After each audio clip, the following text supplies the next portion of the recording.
Salut à tous, j'espère que vous allez bien. Aujourd'hui, on se retrouve pour une nouvelle vidéo qui me tenait à cœur. C'est une vidéo sur comment avoir 4000 heures de visionnage et les 1000 abonnés. D'abord, si vous êtes ici, c'est sûrement parce que vous ne savez pas exactement comment rush les 1000 abonnés ou comment obtenir les 4000 heures de visionnage. Alors, rien de sorcier, je vais pas révolutionner complètement ce que vous savez déjà, mais je peux vous donner beaucoup d'astuces, vraiment beaucoup d'astuces que je me suis, comment dire, constitué en 6 ans d'activité sur YouTube. Alors d'abord, je vais pas d'abord vous parler directement des petites astuces qui sont à réaliser, je vais plutôt vous conseiller sur les erreurs à ne pas faire. Premier point, notez-le bien, et vous allez peut-être me dire que j'ai tort, mais ne faites pas d'abonne-toi, je rends, de sub for sub. Alors, tout le monde le dit, mais je vais pas du coup m'attarder sur ce sujet. Je vais pas expliciter pourquoi, vous le savez déjà pourquoi, c'est parce que c'est des abonnés qui ne sont pas actifs et qui s'en fichent de votre contenu. Donc voilà, ça n'a pas d'intérêt. Donc je vais pas m'étaler là-dessus puisque beaucoup d'autres youtubeurs qui conseillent sur ces genres de vidéos l'ont fait, donc je vais pas m'attarder. Deuxièmement, qu'est-ce qu'il ne faut pas faire? C'est faire des pubs MP, Discord ou des choses comme ça.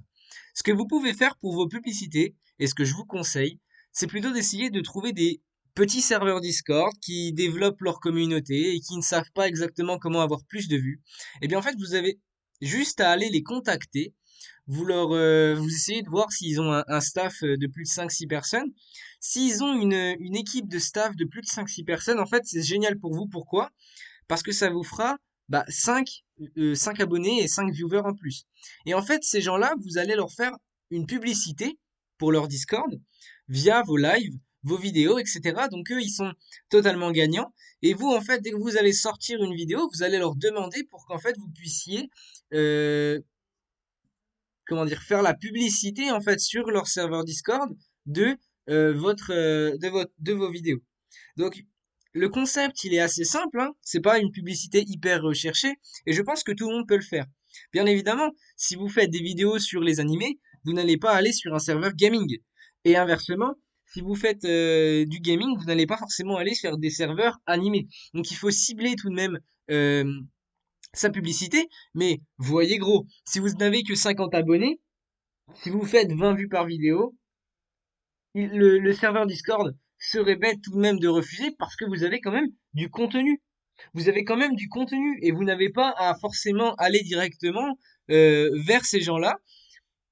Mais si vous le faites, c'est une démarche que vous ferez en plus des autres. Et en fait, ces gens-là, bah, comment dire, les modérateurs, les fondateurs, les animateurs, bah, iront directement sur votre chaîne puisque, bah, du coup, vous serez leur principal partenaire. Et inversement, peut-être que vos viewers, que vos abonnés iront sur leur serveur Discord pour discuter. Et donc en fait, votre communauté, elle sera autour de ce serveur Discord-là. Et vous pourriez en faire 2, 3, 4, 5, 6. Et moi, c'est personnellement comme ça que je me suis développé. J'avais créé un serveur Discord, on avait fait beaucoup de fusions avec beaucoup d'autres serveurs Discord, et j'avais voilà peut-être 5, 6 serveurs Discord qui travaillaient pour partager ma chaîne YouTube. Et donc ça me rapportait peut-être une cinquantaine d'abonnés par mois.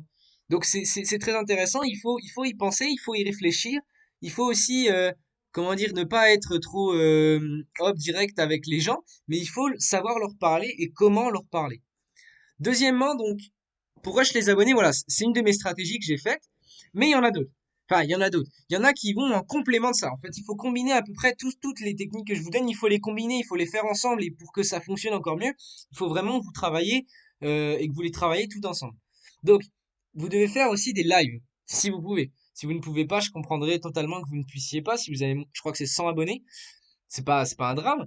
Mais voilà, si vous pouvez, faites des lives gaming, Among Us, enfin Among Us, Fortnite, Minecraft, League of Legends, les jeux qui marchent le mieux si possible. Malheureusement, sur YouTube, il n'y a pas beaucoup de place pour les petits jeux. Donc, je pense qu'en tout cas, c'est une bonne idée de faire des jeux qui marchent beaucoup. Après, si vous avez, comment dire, un jeu et que vous êtes très très bon sur ce jeu, mais qu'il n'y a pas beaucoup de viewers, vous pouvez peut-être vous lancer aussi. Mais je veux dire, il faudra pas s'attendre à avoir 10 000 abonnés. Ensuite, donc, un autre petit conseil, c'est essayer de faire des tutos. Que ce soit des tutos sur vos jeux, que ce soit des tutos sur des, je sais pas moi, comment dire, comment trouver des mangas pas chers ou comment trouver des animés pas chers. Je vous donne des idées parce que je sais qu'il y en a beaucoup qui travaillent sur ces thèmes-là. Sinon, en fait, des vidéos qui sont utiles pour les gens. Parce que pour que les gens tombent sur vos vidéos, souvent, il faut qu'ils fassent une recherche. Et donc, pour qu'ils recherchent quelque chose, c'est quand ils ont donc soit envie de regarder un YouTuber précisément, soit quand ils ont envie de, comment dire, d'être assistés parce qu'ils ont un problème.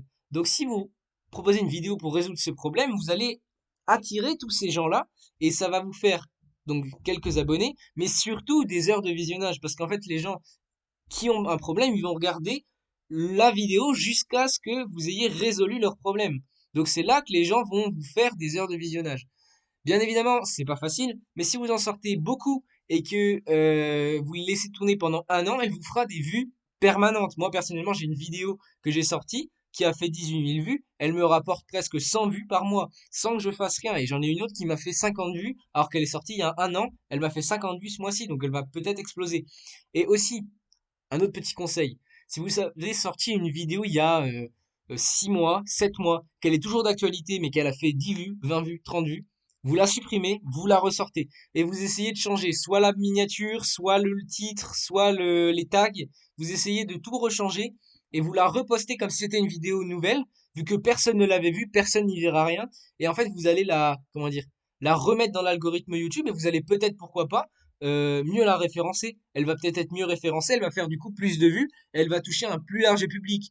Et puis pareil, si par exemple vous aviez une vidéo comment faire une miniature en 2021, eh bien vous la mettez à jour, vous mettez comment faire une miniature en 2022 et vous changez votre miniature avec écrit 2022 et vous changez vos tags. Donc en fait tout ça c'est des choses qui peuvent paraître anodines, mais ça peut vous rapporter 20, 30, 40, 50, 100 vues. D'accord? Donc ça c'est hyper important. Ensuite, troisièmement, d'autres petites astuces. Je conseille beaucoup, alors je l'ai pas forcément fait, mais je compte le faire prochainement. C'est des vidéos en fait donc des vidéos par exemple, alors ça peut paraître un petit peu, comment dire, cancer, on pourrait dire cancer. Vous savez, des gens qui n'aiment pas les choses, qui essayent de faire des vues, mais il y a des gens qui font des concepts. Ce sont des concepts sur comment, par exemple, pendant 10 heures, ils mettent une musique. Vous voyez? Pendant 10 heures, ils mettent une musique no copyright. Donc après, vous pouvez, par exemple, vous mettre un fond, par exemple, enneigé comme ça, et mettre une chanson de tectonique, par exemple, ou d'électro et vous la mettez donc version 10 heures et il suffit qu'il y ait 3-4 personnes qui la regardent pendant 4-5 heures et vous avez fait quelques heures de visionnage en n'ayant rien fait. Donc vous en postez à peu près une ou deux par semaine et vous attendez que ça prenne, vous les laissez pendant 2-3 ans et il y a des gens qui arrivent à faire 200 000 vues, 300 000 vues sur des vidéos comme ça, simplement parce qu'en fait ils l'ont posté et qu'ils ont attendu longtemps et qu'ils l'ont bien référencé, qu'ils ont essayé d'améliorer leur référencement et qui sont tombés directement top 1 dans les live, musique détente, musique comment étudier, etc.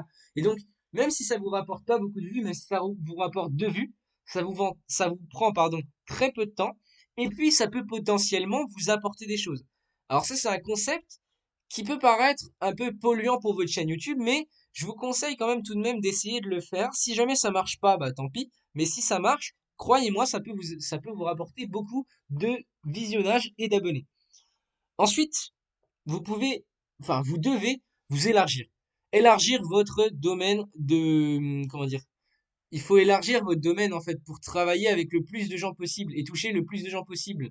Croyez-moi, par exemple, les gros youtubeurs, s'ils seraient restés toute leur vie de youtubeurs sur le premier jeu qu'ils ont fait, par exemple Minecraft ou Fortnite, ils n'auraient pas forcément eu cet impact qu'ils ont eu sur l'ensemble comment dire, des viewers et des spectateurs. Ils n'auraient pas forcément touché autant de gens. Et c'est pour ça qu'en fait, il faut se développer. C'est comme une entreprise. Elle démarre sur un petit secteur, puis elle réussit énormément dans ce secteur-là, donc elle se développe, elle s'étend, elle va sur d'autres secteurs qui peuvent toucher d'autres choses et des meilleures choses.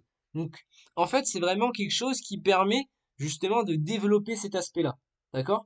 Donc, essayez vraiment de toujours aller vers le haut et de changer les choses pour qu'on puisse en fait tout modifier et augmenter complètement comment dire, enfin changer complètement, pardon, la vision des choses. Donc ça, c'est une chose très importante que je voulais vous dire. J'ai à peu près fait le tour de tout ce que je voulais faire. Je vous conseille une dernière chose, c'est que quand vous faites des vidéos, ne faites pas des vidéos de 2 minutes. Alors certes, moi j'en ai fait beaucoup pour certains petits tutos. Alors voilà, pour certaines choses, il est possible d'en faire si vous pouvez toucher un très grand nombre de personnes, mais c'est mieux de faire des vidéos de 5-10 minutes. En fait, ça vous permettra tout simplement d'augmenter complètement et de manière très puissante votre nombre de, comment dire, votre nombre de d'heures de visionnage. Parce que si vous faites, au lieu de faire une vidéo de 1 minute qui résout un problème, vous les faites patienter, vous parlez 2-3 minutes, puis vous donnez la toute dernière partie de la solution, les 30 dernières secondes. Les gens ont regardé 4 fois plus ou 5 fois plus votre vidéo. Au lieu de faire, bah, je sais pas moi, 30 heures de visionnage pour 1 minute, vous avez fait, enfin, en 30 000 ou 40 000 vues, ou 10 000 vues, ou 3 000 vues, bah, vous auriez fait, voilà, peut-être 200 vues, 200 heures de visionnage, 300 heures de visionnage. Et donc, ça vous permettra en fait d'aller beaucoup plus vite vers votre objectif des 4000 heures. Et je vous le dis clairement, si par exemple vous sortez un petit tuto par jour qui n'est, comment dire, pas forcément au début, il va faire 2 vues parce que ça va être un tout nouveau truc, un tout nouveau concept. Mais à un certain moment, alors certes, vous n'allez pas forcément gagner d'abonnés avec les tutos. C'est pas la chose qui vous rapportera le plus d'abonnés, les tutos. Ce qui vous rapporte les abonnés, c'est les lives. Enfin, selon moi. Mais ou les partenariats avec les autres youtubeurs. Mais essayez quand même de développer cet aspect-là. Essayez tout de même de développer cet aspect-là et essayez de le faire avec des meilleurs, comment dire, avec des bonnes vidéos et des bons tutos. Sur ce, les gars, je vous laisse. Je vous souhaite une bonne continuation et bon courage sur YouTube. Ciao. N'hésitez pas aussi à vous abonner et puis à regarder complètement ma vidéo et donc je vous laisse pardon vous abonner et liker et activer la cloche des notifications. Ciao les gars!